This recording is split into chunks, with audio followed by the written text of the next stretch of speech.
No vídeo de hoje eu vou mostrar uma miniatura que chegou depois de 3 meses de espera. É um Tesla 2020. Ele é completo a miniatura. Ele abre todas as portas, capô do motor. E tem som, como eu vou mostrar para vocês agora. Primeiro a miniatura. É bem detalhada, parte interna, não sei se está para ver no vídeo, acho que sim, como o original. Ele é elétrico e todo computadorizado. A réplica é muito bem feita. Ela tem o tamanho de escala 1/32, mas é bem maior do que os outros carrinhos da escala 1/32.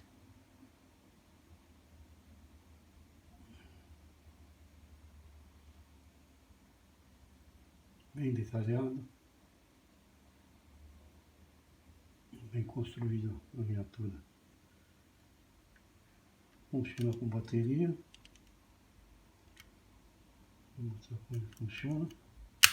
Fechando as portas.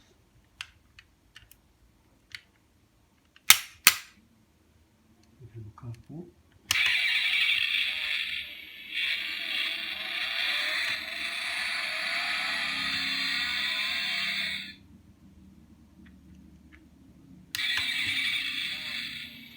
Fechando o capô, ele faz barulho de motor e liga as luzes.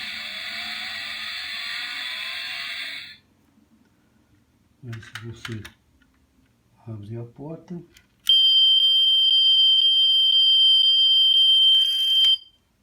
tem som de alarme.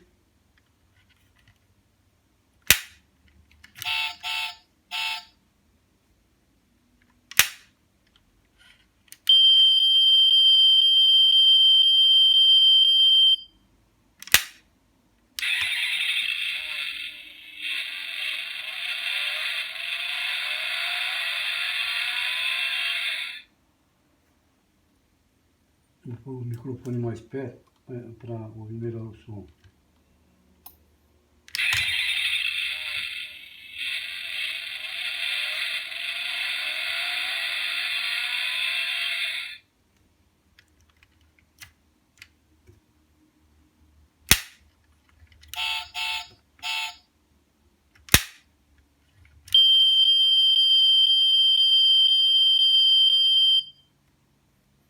É isso aí, galera. Essa é a miniatura, a última que eu recebi. Eu gostei muito, achei muito boa. Ela fica um preço bem bom se você comprar pelo compra da China, né?